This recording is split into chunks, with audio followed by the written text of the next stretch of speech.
Hello everyone. आज हम इस वीडियो में पढ़ने वाले हैं नंबर सिस्टम के बारे में। नंबर सिस्टम क्या होता है?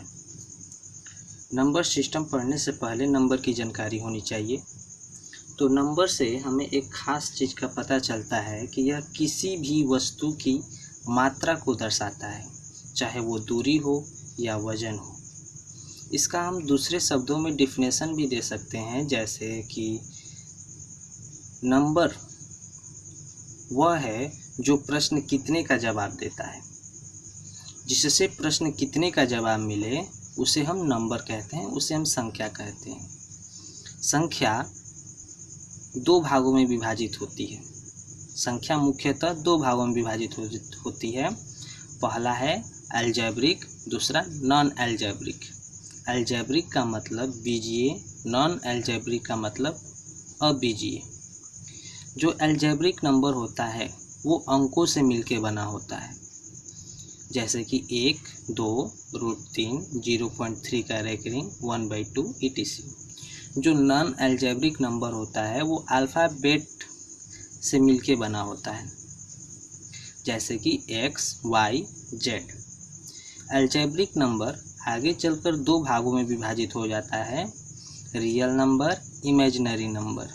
रियल नंबर उसे कहते हैं जो प्लस सिंबल के साथ होता है, जैसे 1, 2, 3 इत्यादि। इमेजिनरी नंबर वो होता है जो माइनस सिंबल के साथ होता है, जैसे -1, -2, -3। इन दोनों संख्याओं को मिलाकर एक तीसरा नंबर भी बनता है, कॉम्प्लेक्स नंबर, जो a+b आयोटा के फॉर्म में होता है। आयोटा मतलब i, जिसका मान होता है √-1। ये जो कॉम्प्लेक्स नंबर है इसको हम लोग 10th के बाद पढ़ते हैं आईएससी में। अभी 10th के अंदर इसका कहीं भी कोई क्वेश्चन नहीं आता है। रियल नंबर दो प्रकार के होते हैं। एक होता है रेशनल नंबर, दूसरा होता है इरेशनल नंबर। रेशनल नंबर का मतलब होता है परिमेय संख्या। परिमेय संख्या p/q के रूप में होती है। इसका मतलब ये है कि p और q जो भी संख्या होगा वो रूट में नहीं होगा, इनफाइनाइट फॉर्म नहीं दिखाएगा, जैसे कि 1/2, 3/4, 5/3। अब यहाँ पर कोई रूट में होता है, जैसे कि √3/4, तो ये परिमेय संख्या यानी रेशनल नंबर नहीं हो सकता। एक और बात, बटा में 0 भी नहीं होना चाहिए। अगर बटा में 0 हो जाता है तो वो भी एक इनफाइनाइट का रूप होगा, इसलिए बटा में 0 नहीं हो सकता। ऊपर 0 हो सकता है लेकिन बटा में 0 नहीं हो सकता। इरेशनल नंबर जो p/q के रूप में नहीं हो, यानी जिस चीज़ को रेशनल में मना किया गया था वो इसमें हो, जैसे कि संख्या रूट के रूप में होनी चाहिए, इनफाइनाइट के रूप में होनी चाहिए। चलिए आगे बढ़ते हैं। रेशनल नंबर दो भागों में बटा होता है, fractional number, integer number. Fractional number यानी भिन्न संख्या। भिन्न संख्या जो होती है 4 भागों में बटी होती है। पहला है unit fraction, proper fraction, improper fraction, mixed fraction.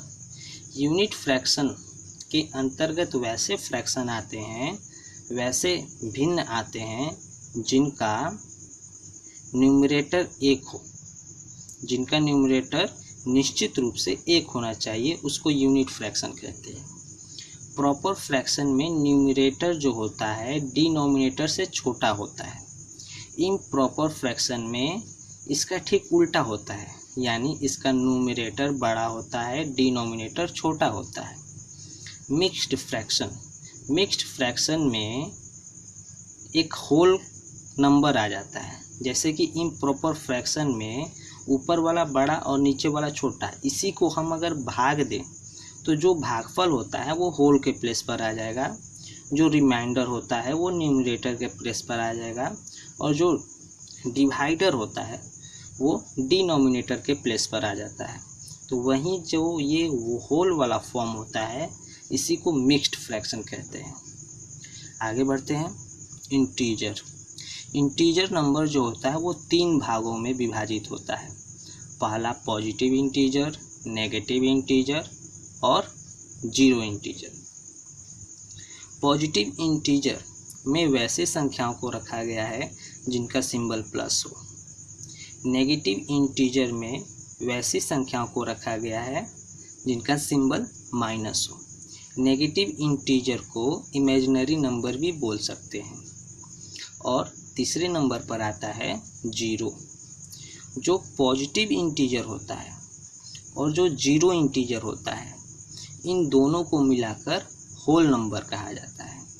यानी जो संख्या जीरो से स्टार्ट हो, कहने का मतलब 0, 1, 2, 3, 4, 5, 6, 7 ऐसे करके अनंत तक जाए, जो जीरो से स्टार्ट हो उसको होल नंबर कहते हैं। यहाँ पर पॉजिटिव नंबर आगे कई भागों में विभाजित हो जाता है। पहला है ऑड नंबर। ऑड नंबर कहने का मतलब वैसी संख्या जो 2 से विभाजित न हो। Even number. इवन नंबर यानी वैसी संख्या जो 2 से विभाजित हो जाए।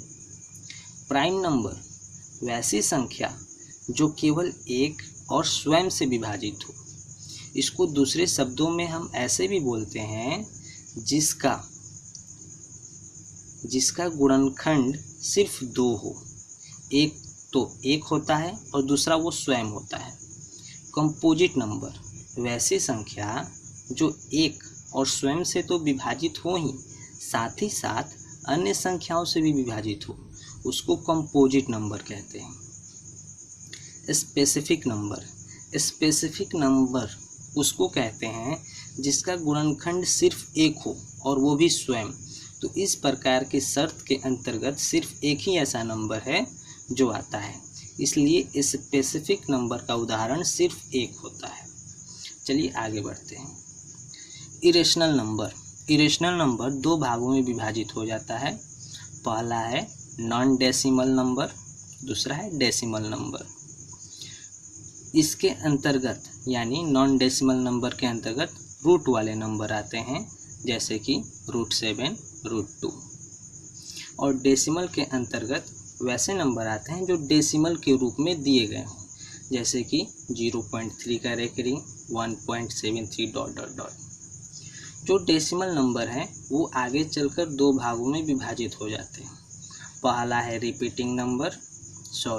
रिपीटिंग डेसिमल नंबर और दूसरा नॉन रिपीटिंग डेसिमल नंबर।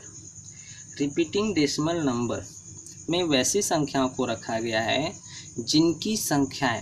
जिनके अंक एक दूसरे को रिपीट करें। जैसे कि यहाँ पर 6 है तो 6 बार बार रिपीट हो रहा है, 3 रिपीट हो रहा है, यहाँ 2 अंक रिपीट हो रहे हैं, यहाँ 3 अंक रिपीट हो रहे हैं। तो जो रिपीट होता है उसको रिपीटिंग डेसिमल नंबर कहते हैं। नॉन रिपीटिंग डेसिमल नंबर, इसमें जो संख्याएं होती हैं वो रिपीट नहीं होती। जैसे यहाँ पर 1.73, यहाँ पर कुछ रिपीट नहीं हो रहा।